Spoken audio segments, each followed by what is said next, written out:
The magician Alistair Crowley put it in probably the most succinct language that you could imagine.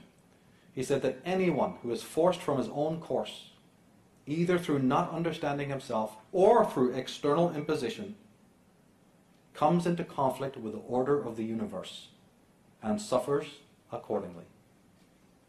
And last point there, of course, you quoted Manly P. Hall, one of the most, in my book, most evil people in the world because he was involved in Illuminati. But also you had Alistair Krouliju in there, a quote from his book, Magic in Theory and Practice. Right. And Ted Gunderson gave me some pages there from, you remember the chapter on the blood sacrifice? The best one was a young, blonde, of innocence, yeah, a boy. there's a case in point. And but let me finish, okay? Okay. And my point is, he has a footnote there quoting Prater in his memoirs. In 15 years, he did 150 sacrifices per year. That's 2,250. I met a supporter of this man down in Atlanta. He videoed some of my events, and he said that Prater was actually Crowley using a pseudonym.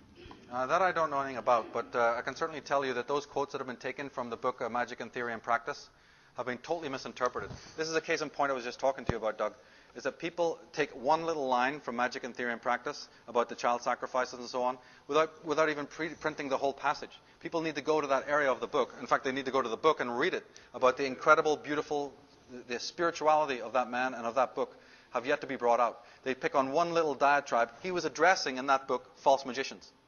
The quote is actually directed not to the ordinary reader because he was a magician. He printed his books for his own magical society and for other people practicing the occult arts. And he also knew that a bunch of maniacal, black magician type people were following him around and misinterpreting his works. These people are always having that problem. And when he wrote those pieces, he was addressing these people because that's what they wanted to hear. And if you read the footnotes to those passages, it says, and anyone who goes and believes what I've just said and does this is an idiot. It'll be like today, somebody saying something on TV with a sort of, tongue-in-cheek type of way. Now, people always, bash Crowley. My God, that man, we have people in power today who dwarf the kind of, if he was, malign, my goodness, what we have today with these people's champions doing infinitely worse. So we need to do our homework there. Again, he was a man who had some very, pernicious parts to his personality. But so does a lot of other people. So do the people ruling the world today.